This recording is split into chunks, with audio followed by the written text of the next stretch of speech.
Selamat pagi teman-teman dari Magister Sains. Kita ketemu di mata kuliah berbagai pendekatan teori dalam psikologi. Ya, kali ini saya yang akan mengampu. Kita akan belajar tentang psikologi belajar lanjut. Ada 7 pertemuan. Nah, kali ini 7 pertemuan itu setiap pertemuannya akan dilakukan melalui web e-learning. Ada 5 materi, ada 5 komponen, di mana materi akan kita bagi menjadi video, teks, dan juga PPT. Dan ada forum diskusi yang teman-teman diminta untuk keaktifannya di dalam forum diskusi ini. Dan juga ada kuis yang merupakan satu tugas. Dan kuis ini harusnya dikerjakan karena ini masuk di dalam komponen penilaian. Jadi sebelum saya masuk ke pembahasan tentang pengantar psikologi lanjut, mohon izin saya untuk menerangkan mengenai komponen-komponen nilai. Karena ini sifatnya kolaborasi dengan dosen lain, saya akan melakukan 7 kali pertemuan. Nah, di 7 kali pertemuan itu nanti akan ditutup dengan UAS. Nah, UASnya ini sifatnya teman-teman akan membuat paper. Nah, untuk papernya nanti akan saya sampaikan di web e-learning tentang UAS. Ya. Kemudian penilaiannya dari 7 pertemuan itu 40% itu ada di UAS. Jadi teman-teman untuk UASnya ini nanti akan mengambil 40% karena nanti ini berbagi dengan dosen lain. Kemudian untuk UTS-nya juga kemungkinan dosen lain akan memberi 40%. Sementara untuk tugasnya, jadi saya akan kebagian 10%. 10%, tidak apa-apa. Jadi kalau teman-teman, karena absensi buat saya itu tidak perlu lagi, begitu teman-teman sudah mengerjakan tugas yang ada di kuis, itu otomatis teman-teman sudah hadir gitu. Jadi menurut saya komponen di absensi sudah tidak relevan lagi gitu ya. Nah, demikian teman-teman, nanti mohon ini nanti ada e-book yang akan saya share di web e-learning. Nah, e-booknya ini akan mewarnai di ketujuh pembelajaran kita.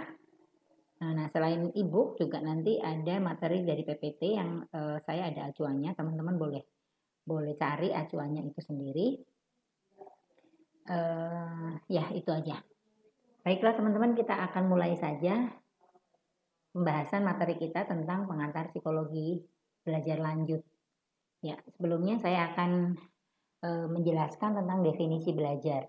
Ada berbagai ahli, ada berbagai pendekatan, dan juga ada banyak ahli yang memberi definisi tentang belajar. Ya, sekarang kita akan melihat dari pendekatan behaviorisme.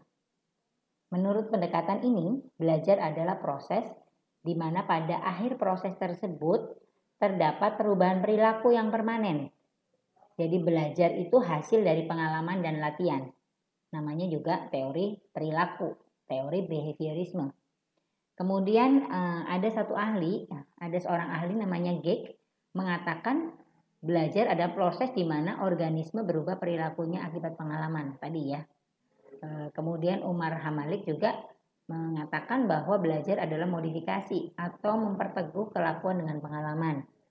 Terus juga ada pendapat dari Nana Saudik, kemudian ada dari James LM yang intinya bahwa belajar itu merupakan modifikasi dari pengalaman, merupakan segala perubahan tingkah laku yang berbentuk kognitif, afektif, dan psikomotorik dari proses pengalaman, gitu ya. Itu teori belajar. Kemudian ada Gary dan Kingsley menyatakan bahwa belajar merupakan proses tingkah laku yang orisinil dari pengalaman dan latihan. Robert Davis menyatakan belajar merupakan perubahan perilaku relatif permanen suatu pengalaman. Morgan dan kawan-kawan juga belajar adalah perubahan tingkah laku yang relatif tetap hasil dari latihan dan pengalaman. Cronbach, belajar ditunjukkan dengan adanya perubahan perilaku dari hasil pengalaman. Jadi intinya teori belajar ini, behaviorisme, pendekatan behaviorisme tentang belajar itu ada unsur pengalaman dan latihan, dan sifatnya menetap hasil dari belajar ini. Berikutnya atribut dasar perilaku belajar. Kita akan lihat ada 3 atributnya. Yang pertama dari pengalaman, kemudian terjadi proses, dari proses terjadi perubahan perilaku. Proses itu unsurnya ada berpikir dan merasakan, merupakan sesuatu yang penting dari belajar. Nah, tidak semua perubahan perilaku itu digolongkan sebagai hasil belajar. Misalnya kematangan, ya, kematangan atau maturitas adalah hasil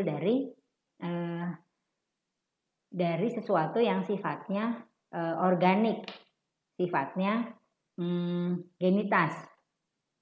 Nah, kalau pengalaman adalah hasil dari latihan, interaksi antara individu dengan lingkungan.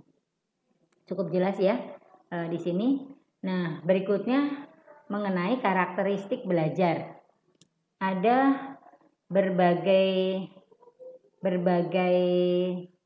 karakteristik, minimal ada 6 nih karakteristik belajar. Yang pertama, belajar merupakan aktivitas yang menghasilkan perubahan pada individu yang belajar. Terus kemudian perubahan tersebut berupa kemampuan baru dalam memberi tanggapan pada rangsangan. Nah, perubahan itu terjadi melalui latihan dan pengalaman. Perubahan itu terjadi secara permanen. Perubahan terjadi karena usaha sadar. Dan perubahan ini menyangkut aspek kepribadian, fisik dan psikis. Itu adalah karakteristik belajar. Saya kira pendapat ahli-ahli yang tadi saya jelaskan itu bisa disimpulkan di dalam karakteristik belajar ini. Ya, ini perilaku belajar menurut behaviorisme. Itu jadi menurut behaviorisme ada dua skema. Yang pertama, belajar asosiasi. Itu nanti kita akan mengenal tentang classical conditioning atau pengkondisioningan klasik, pembiasaan klasik, dan operan conditioning atau pengkondisian operan atau pembiasaan operan. Itu belajar dari sisi skema asosiasi. Nah, belajar juga dari skema observasi, gitu ya. Kemudian teori behaviorisme mengatakan bahwa pedoman proses belajar itu meliputi 3 hal utama yang disebut sebagai hukum stimulus respon. Pertama, stimulus, kemudian ada organisme, dan ada respon. Proses belajar ditandai dengan adanya perilaku yang tampak. Nah, ini kita akan belajar yang dari sisi asosiasi, belajar asosiasi. Yang pertama, pembiasaan klasik. Nah, biasanya tokoh dari operan conditioning ini adalah Pavlov dengan subjek penelitiannya berupa hewan. Itu ya. Tujuannya dari eksperimen Pavlov ini adalah memunculkan suatu perilaku yang sudah ada sebelumnya. Gitu, jadi perilaku udah ada sebelumnya, kemudian dimunculkan kembali dengan stimulus yang awalnya netral atau kemudian dilakukan dengan stimulus pengganti.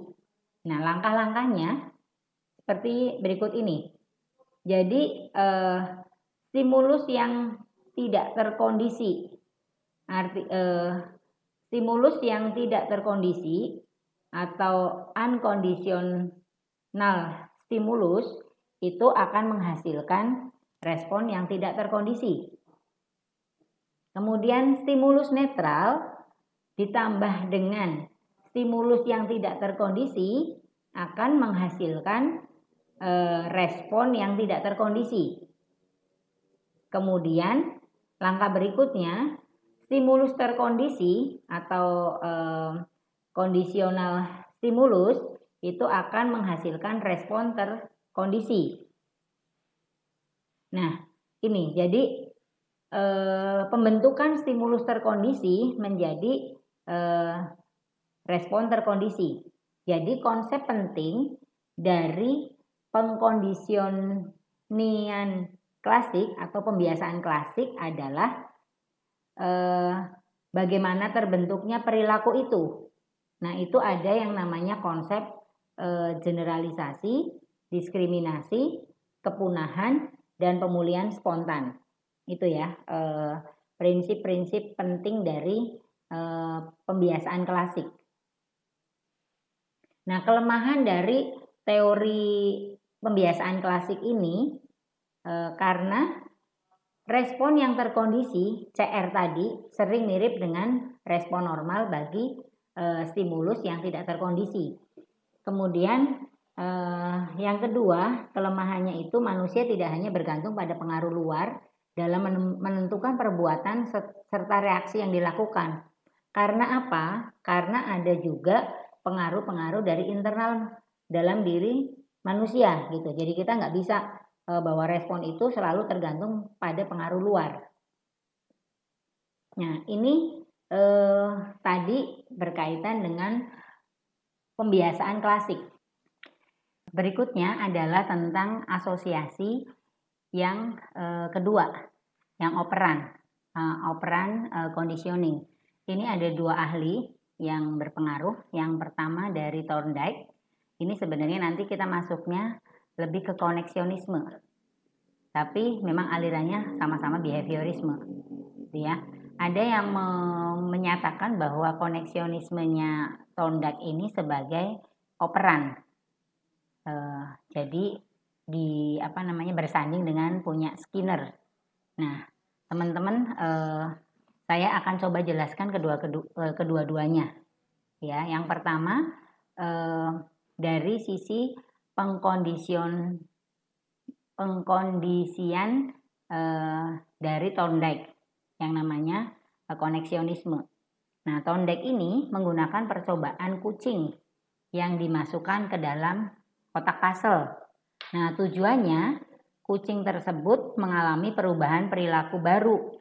Bagaimana caranya kucing itu dapat keluar dari kotak dengan proses mencoba. Jadi ada trial error processing gitu. Nah, menurut Thorndike, proses belajar adalah dari hasil perubahan dan peningkatan dengan trial errornya tadi. Nah, dalam proses pembelajaran, pembentukan perilaku baru dibuat melalui stimulus respon. Jadi nanti menurut Thorndike ini ada tiga hukum untuk bagaimana perubahan perilaku ini terjadi. Yang pertama hukum kesiapan, yang kedua hukum latihan, dan ketiga hukum efek. Itu prinsip-prinsip dari koneksionismenya Thorndike. Sementara dari pengkondisian operannya Skinner, dia menekankan pada adanya konsekuensi yang menentukan terbentuknya perilaku. Jadi ada konsekuensi atas terbentuknya perilaku. Nah, percobaannya dia menggunakan hewan tikus yang juga dimasukkan ke dalam kotak. Kalau tadi kan kucing, kalau ini tikus. Nah, proses asosiasi ya makanya namanya ini masih dalam belajar asosiasi. Di percobaan kotak Skinner adalah unconditional stimulus itu akan menghasilkan unconditional respon dan kemudian ada konsekuensi. Nah, menurut Skinner ada 4 konsekuensi. Itu nanti dalam penerapannya kita akan ngerti ya mengenai konsekuensi ini. Yang pertama, positive reinforcement. Gitu. Jadi perilaku itu akan menguat karena ada pemberian stimulus yang menyenangkan. Jadi misalnya kalau anak kecil dia mau merespon stimulus kita, maka hendaknya stimulus kita harus menyenangkan. Gitu. Kemudian negative reinforcement, frekuensi perilaku meningkat karena dihilangkannya pemberian stimulus yang tidak menyenangkan. Misalnya, anak yang tidak suka anak yang tidak suka makan pedas gitu. Dengan dihilangkannya makanan pedas itu, kemungkinan dia akan mau makan gitu. Atau misalnya dia tidak suka sayur. Nah, dengan dihilangkannya sayur, misalnya dia menjadi lebih mau makan mie gitu. Itu ya, itu prinsip-prinsip dari negative reinforcement. Sementara positive punishment, kalau punishment itu berkaitan dengan frekuensi penurunan perilaku. Positive punishment adalah frekuensi perilaku menurun karena diikuti pemberian stimulus yang tidak menyenangkan. Gitu ya. Jadi perilaku menurun karena stimulus yang tidak menyenangkan itu dihilangkan gitu. Atau negative punishment. Frekuensi perilaku menurun karena dihilangkannya stimulus yang menyenangkan. Jadi anak suka permen kalau dia mau belajar misalnya. Tapi karena tidak ada pemberian permen sehingga frekuensi perilaku belajarnya jadi menurun begitu. Nah, ini biasanya masih banyak dipakai nih pengkondisian operan ini di dalam dunia pendidikan. Kemudian, nah yang tadi itu kan kalau secara behaviorisme selain belajar asosiasi ada juga belajar dengan observasi. Nah, ahlinya adalah Bandura yang dikenal dengan nama social learning theory. Jadi teori belajar sosial. Nah, menurut Bandura, belajar dapat dilakukan dengan observasi dan modeling. Jadi dengan cara dia mengamati dan meniru modeling. Jadi selain adanya stimulus respon, ada proses-proses internal yang tidak tampak pada diri individu. Nah, biasanya alirannya Bandura ini disebut neo-behaviorisme gitu. Jadi bukan behaviorisme murni gitu ya. Nah, ada 4 faktor proses yang berhubungan dengan proses belajar menurut Bandura. Yang pertama, atensi, yaitu belajar terjadi kalau ada perhatian pada objek yang ditiru. Yang kedua, retensi. Jadi belajar terjadi kalau ada retensi, yaitu mengingat perilaku yang diperhatikan. Kemudian ada proses produksi, melakukan perilaku yang diperhatikan dan diingat tadi. Gitu. Yang terakhir adanya motivasi. Nah, penelitian Bandura ini menggunakan subjek anak dan orang dewasa. Belajar menurut teori Bandura ini sekarang juga masih banyak diterapkan di lingkungan-lingkungan pendidikan. Bagaimana tentang atensi, retensi, proses produksi, dan motivasi dikenalkan. Nah, ini perilaku belajar kognitif. Nah, kalau kita ngomong kognitif itu ada beberapa teori. Gitu ya. Pertama dari Gestalt. Nah, sudut pandang Gestalt menyatakan bahwa yang penting dari proses belajar itu adalah adanya kecerdasan. Kemudian ada trial error. Nah, trial error itu juga hanya bisa terjadi kalau ada peta kognitif dan ide. Jadi tanpa adanya kecerdasan, trial error juga tidak ada gunanya gitu, menurut sudut pandang Gestalt. Nah, salah satu eksperimen Gestalt dilakukan oleh Kohler. Subjeknya adalah simpanse. Nah, hasil dari penelitian ini adalah bahwa suatu masalah dapat dipecahkan dengan dipikirkan pada otak, jadi berupa peta kognitif. Itu penyelesaian masalah itu ada di otak gitu, yang berupa peta kognitif. Itu dari sudut pandang Gestalt. Kemudian ada dari Ausubel, ya.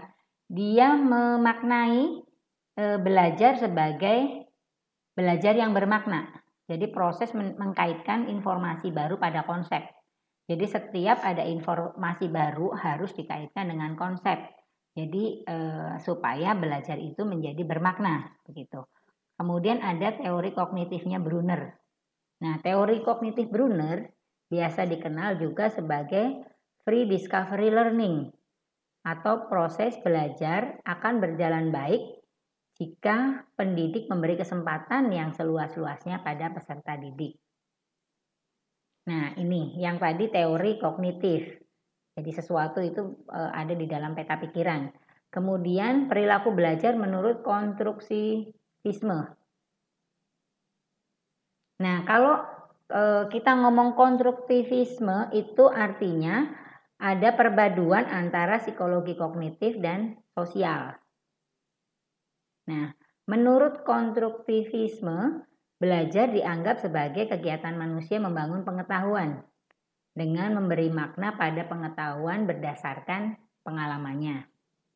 Nah, konstruktivisme ini ada beberapa ahli yang terkenal. Yang pertama John Dewey. Nah, menurut John Dewey, belajar tergantung pada minat dan pengalaman individu, ya, dan bersifat aktif, terlibat dan berpusat pada individu itu sendiri. Kemudian kalau menurut Piaget, ini teorinya sangat terkenal ya, Piaget. Nah, pengetahuan diperoleh anak dari hasil konstruksi pengetahuan awal dengan pengetahuan baru yang diperoleh dengan asimilasi maupun akomodasi. Itu, jadi ada istilah asimilasi, akomodasi, begitu. Kemudian ahli berikutnya adalah Vygotsky. Ini orang Rusia. Dia mengenalkan istilah tentang CPD dan scaffolding. Ini istilah yang sangat terkenal dari Vygotsky. CPD itu adalah zona proximal, zone of proximal development atau zona perkembangan proksimal. Nah, ini berkaitan dengan kemampuan memecahkan masalah di bawah bimbingan kerjasama dari orang dewasa dan dari teman. Nah, kemudian scaffolding. Scaffolding itu pemberian bantuan ke siswa pada tahap awal belajar, kemudian pemberian kesempatan untuk mengembangkan.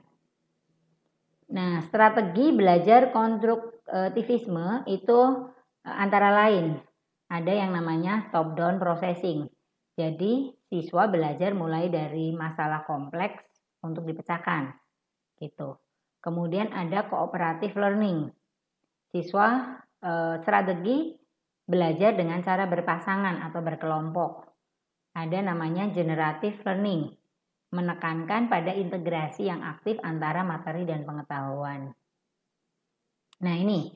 Kemudian aliran atau pendekatan belajar yang lain adalah belajar menurut humanistik, gitu ya. Kalau menurut humanistik, yang penting digarisbawahi adalah bahwa yang pertama, guru itu berperan sebagai fasilitator yang memberi motivasi, kesadaran, makna belajar, nilai kerjasama dalam belajar, kejujuran dan saling membantu. Juga penekanan pada siswa. Dalam pendekatan humanistik, siswa itu berperan sebagai pelaku utama. Jadi student center yang memaknai proses pengalamannya sendiri, bukan teacher center. Kemudian penekanan ketiga, belajar bukan hanya pengembangan kualitas kognitif, tapi juga proses-proses yang lainnya. Termasuk selain kognitif ada yang namanya afektif dan psikomotorik. Jadi kognitif, afektif, dan konatif atau psikomotorik. Kemudian pendekatan ini juga menekankan pentingnya emosi, komunikasi terbuka, dan nilai-nilai pada setiap siswa. Nah, ini. Itu tadi ya teman-teman pendekatan-pendekatan di dalam belajar. Ada pendekatan behavioristik, ada pendekatan konstruksivisme, dan ada pendekatan humanisme. Nah, ini kita akan membahas berikutnya tentang faktor yang mempengaruhi belajar. Ada faktor internal dan ada faktor eksternal. Nah, faktor internal itu ada faktor biologis, ya, jadi berkaitan dengan fisik atau jasmani, dan faktor psikologis. Sementara faktor eksternal ada faktor lingkungan terdekat. Kalau kita lihat itu ya mesosistem ya, itu ada lingkungan keluarga, kemudian lingkungan sekolah, dan berikutnya lingkungan masyarakat. Nah, demikian teman-teman, ada materi teks yang teman-teman bisa baca sendiri di acuan yang saya berikan ini. Ya, demikian penyampaian materi pengantar psikologi lanjut dari saya. Terima kasih dan kita ketemu di pertemuan berikutnya.